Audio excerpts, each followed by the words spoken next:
Hello, I'm Sunny Hostin, co-host of ABC's The View, and I'm so pleased to be here to moderate a virtual panel for the Netflix documentary Sisters on Track. I had the pleasure of meeting the participants featured in this wonderful and inspiring film, Ty, Rain, and Brooke, when they appeared on The View not once, but twice during their journey from hardship to international track sensations to teenagers who aspired to dream big. They beat the odds, and we watched as their lives unfolded in Sisters on Track. And today, we're here to talk with the directors who chronicled this incredible story, showcasing the bond between sisters and an entire community of women, and the one special woman who gave them something to fight for. Corinne, Tune, Coach Jean, thank you so much for joining us. Let me turn it to you, Corinne and Tune. Please tell us how you came to meet the Shepherd family, the trajectory of that relationship, and what ultimately led you to want to film this just inspirational story. Thank you, Sunny, for being here with us. I live with my family in Brooklyn. I'm originally from Amsterdam, but my children go to a public school. And one of the friends of my children, she introduced me to Tonya, who was at the time had just was evicted. And a bunch of her friends came together to try to see if they could help her with a fundraising party. And that's where she introduced me to Tonya and the girls, and they'd just come back from winning gold medals at the Junior Olympics. And so there was this huge discrepancy in their life at that moment. But what I think I saw at the time was just this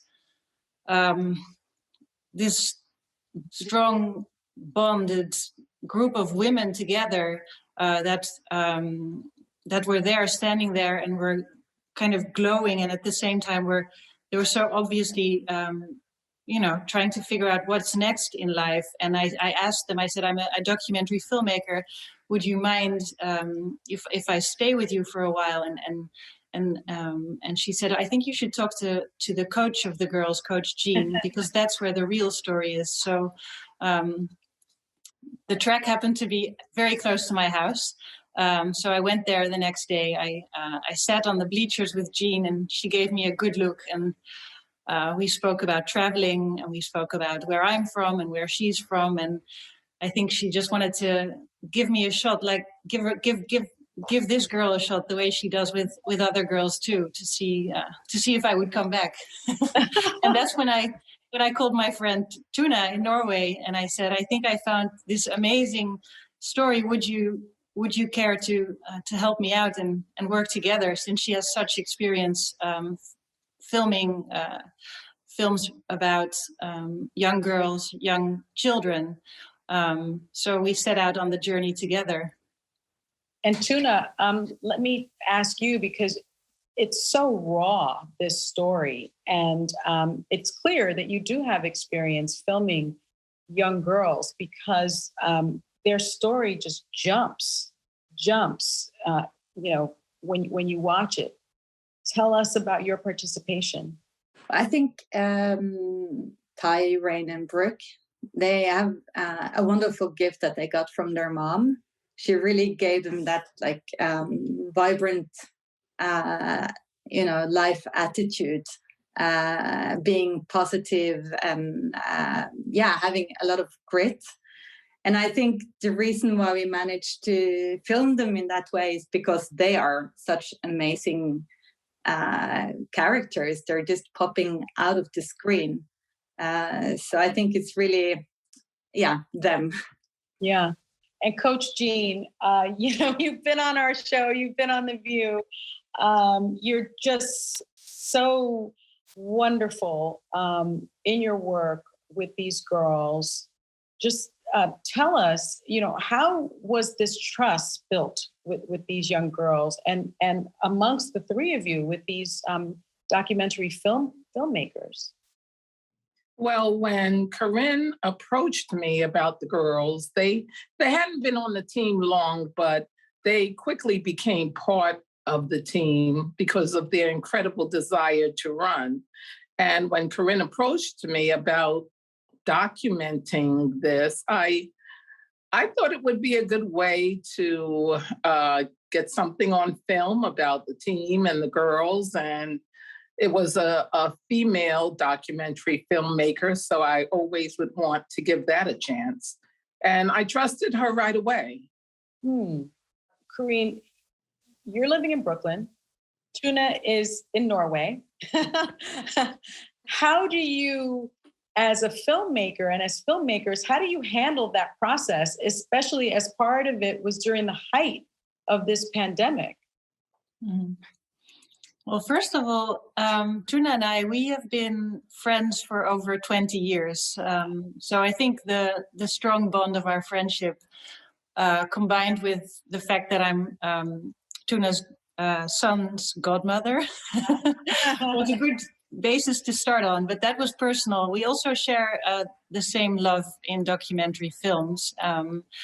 And so I think that combination was something that where we felt we might be able to really create something very beautiful together, knowing that we had the same sort of way of looking at life, perhaps. But I think what was so great was that Tuna had the distance and I was in the weeds. I would go there, I would jump on my bike. I would meet my cinematographer there. We would meet at the track, at the girls' home, at the school. So Tuna could always kind of have the overview, being on the other side of the ocean. And then every couple of months, she would fly into New York and we would sit and look at the footage together and really analyze it.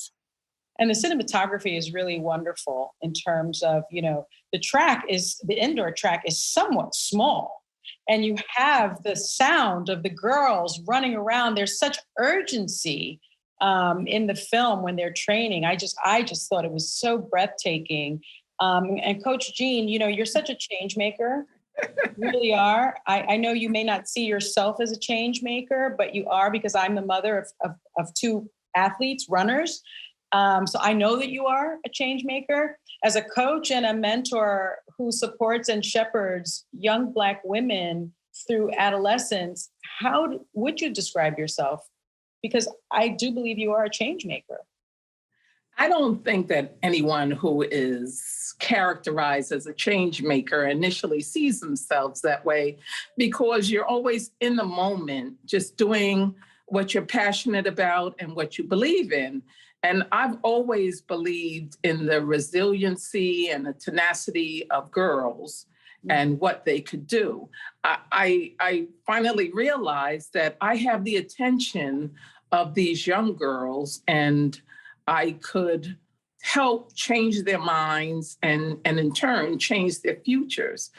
I felt like I had an obligation to reach back and help girls who came from the same background that I did to realize what they could do, because every girl needs a roadmap through adolescence. Every girl needs a person to lean on through adolescence. And it's not always their parents. Sometimes it's a coach or a teacher. And that's what I've been trying to do all these years. And they have to dig pretty deep, these three girls especially, because they're going from, homelessness to having a home, and all the while training for the Junior Olympics, training in pretty difficult races. Now, how do you do that as a coach? How do you continue to inspire them to keep on? Well, when you have a love of a sport, you have the determination to keep going. And as long as I picked them up from the homeless shelter and took them to practice and took them home and bought them dinner, that helped. So they were very tenacious and they really wanted to do this. And I was there to help them. Corinne and Tuna, this film is very female focused and driven. And I'm looking at all of you and I'm thinking, this is just wonderful to see two filmmakers and a coach, all women. can you talk about the theme of girls and women taking control, having their own agency, being change makers, and paying it forward also? I think I really believe in girl power and the girl community, and it's what we try to teach our daughters also to look out for that. And I think to be able to make a film where you can have such strong female protagonists as Coach Jean and Tonya and the girls, and to be able to lift them up and to make a film where other young girls can watch that and find inspiration and courage and resilience in their own life. I think that's been so meaningful for us to be part of. And what do you think today? What is it like to be a girl in America today? And at this particular age, because there are joys, but there are a lot of challenges too, right? Whether it be gender, class, race, and to have the pressure to achieve and advance when you're a young girl. What do you think, Corinne? It's a tough one. Yeah.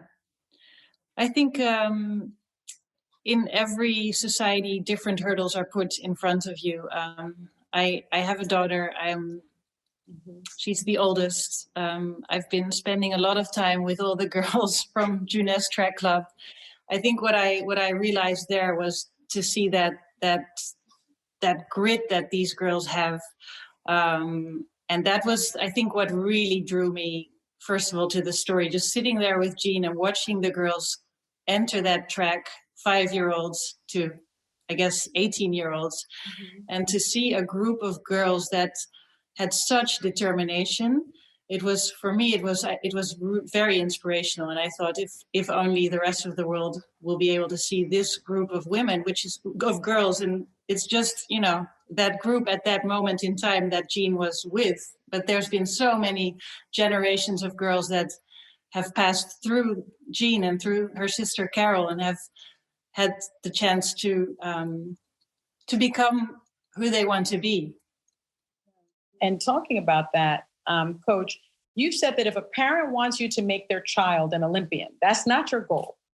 That's not your goal. Your goal is to give these young girls and young women structure and a sense of responsibility. That for you, it's about helping them to focus, rise up, look for opportunities, importantly, to get an education and provide life skills. What do you mean by that?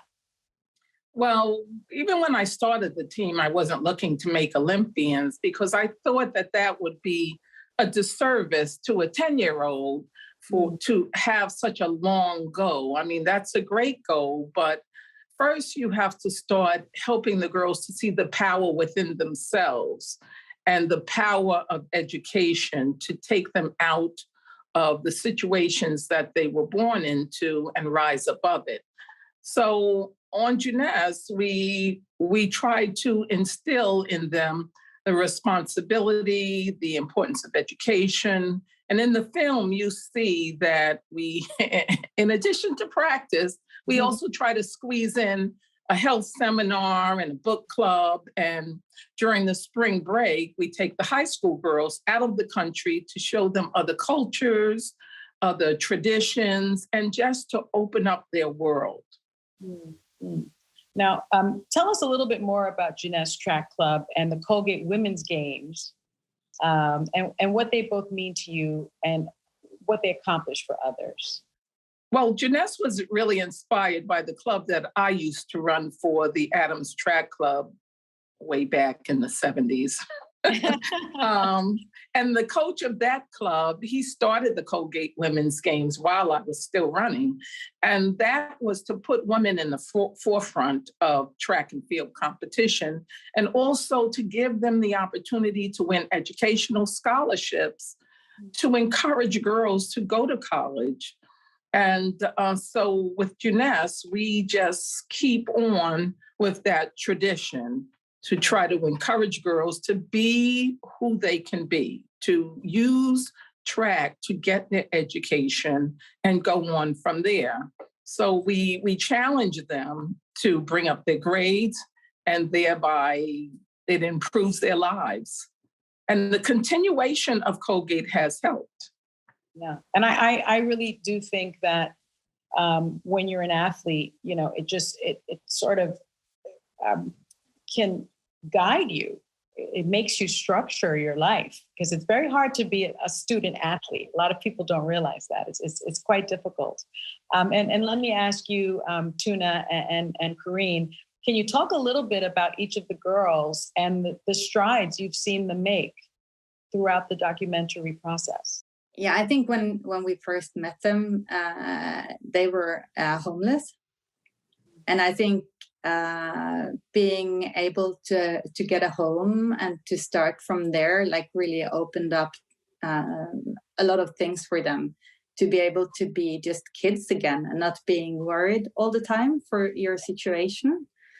And I think Brooke especially was so impressive, the way she articulates that period of her life and the way she's able to express that. And I think that really gives a lot to other young girls out there that might find themselves in the same situation. I think she's really an amazing young girl. I think Rain, she's so impressive with her ambitions and the way she just runs, you know, to reach her goals. Yeah. I think, it's so much respect in the way she is. Yeah. And Ty, it's just so considerate and so warm. And I think she shows that also through her struggles, the kind of like very open, she's so open to the world. And that leads her to, you know, like ups and downs. And Coach Jean is there to kind of like shepherd her back in again. But in many ways, you know, they're the same girls 3 years later. They're, you know, they have the same personality. They really, they have that. And I think that's great. It's really wonderful filmmaking, because I got the chance to meet them personally, but in watching the film, they are those girls, right? I mean, the smiles and the transparency and the electricity, everything that was depicted, that came across, that jumped off the screen, those are the girls. It was just really remarkable filmmaking. So thank you for that gift. Well, let me ask you, where are they now? You know, no spoiler, but where are they now? What are they doing now? They're in the same school, all three of them. They all got accepted to Bishop Lachlan. So yeah, that's just fantastic. I think Tanya is very happy that they're together, that they can take the subway together or walk. It's not that far. So I think that is a fantastic news. Ty's keeping up her grades very well, and she's trying to stay fit. She also really loves theater and music, so she's doing a lot of that at school right now. And she has a Shakespeare play coming up where hopefully Jean and I will be. If you're in town, we'll get you a ticket. Rain is running hard. She's practicing, trying to keep up. She spent the summer with Jean trying to get fit again, because, you know, COVID had been a really difficult time for the girls to stay fit. And Brookie, she's still having issues with her knee, the same as what Rain has had when in the film. What you see there, it's the growing pains, and so she's still kind of recovering from that and trying to see what will happen next for her in life. And so, Coach, you're still working with the girls and trying to make sure that that if they want to continue running, they will, and if not, you'll still be part of their lives? Yes. I'm always a part of all the girls on the team's lives, from when they join the team to when they get married, they have children. So I'll always be there for them. I know that those three love to run, and even if they're not running at present, that they'll be back. Oh, that's wonderful. Let's talk about the music. because it's clear that the music is an important part of the film, right? How did you get Tank from Tank and the Bangas? How did they get involved with the music? I'm a huge fan of Tank and the Bangas. Ever since I came from Amsterdam, I knew about them, and so when I met Tyrone and Brooke, I just kept on, taking that first album, Think Tank, again. It was their first, it was very quirky, very girly, and I heard it all the time. So one of the things that June and I did was look for inspiration, and while we were filming, we would read a lot and listen to podcasts and music. And so I gave her this track, Roller Coasters, which made it into the film, into the final film. It's when she goes to prom, when the girls go to prom. Yeah. And I just felt this was the vibe we wanted to go for. And our music supervisors, they introduced us to Mark Batson, who grew up in Brooklyn himself. He's a great composer who's works with many of the greatest musicians, Beyonce, Alicia Keys, but also Tank. So there was this, kind of serendipitous moment where we got to meet in Brooklyn, and I showed him some footage very early on, and he said, "I'm here for you." And so that was just, I think he understood the story from the girls from within, from growing up in the Bushwick projects, and seeing girls coming back from Colgate women's games with medals and seeing how it would change their lives. So he was in, and then they wrote this amazing song track, The Dream, and they wrote it in a week during the pandemic. Wow. Yeah. That's wonderful. That's wonderful. Well, ultimately, I want each of you to answer this. What do you hope audiences will take away from this film? And in particular, especially girls and young women. And I'll start with you, Coach. Well, I hope that audiences of all genders and colors and classes and ages don't just see the film as the struggles of young girls in Brooklyn, but their own lives and struggles, because everyone goes through something. And the film is about overcoming those struggles through hard work and focus. Now, especially for young girls, I want them to see it as a way to believe in themselves and take that belief in themselves and have the courage to go wherever they want to in their lives. And it's not something that happens overnight. It's a daily thing that you have to work at. But I hope that the film communicates that girls should be out there being brave and being fearless and being bold and being in charge of their own lives and their own struggles, and realize that through hard work and focus that they can overcome these struggles. But especially for girls and women, I believe that it starts with a belief in themselves and a belief that they can have the courage to go after their dreams. It's not something that happens overnight. It's a day-to-day thing, but you can overcome what's put before you. I want the film to communicate to girls that they should be bold, that they should be fearless, that they should be powerful, and that they should be brave enough to take charge of their own lives. My message would be to all adults out there, because I think it's really important for young people to have someone who invests their time to give them the tools and the life skills that they need to be able to be as bold and powerful as Jean is talking about. And maybe you don't need to be Coach Jean, who invested 30 years in the Jeunesse Track Club. But, there will be kids around you, wherever you live, that you can help lift in some ways. And I think that's a responsibility that we all carry. And I hope the film can inspire to that. And last but not least, Corinne.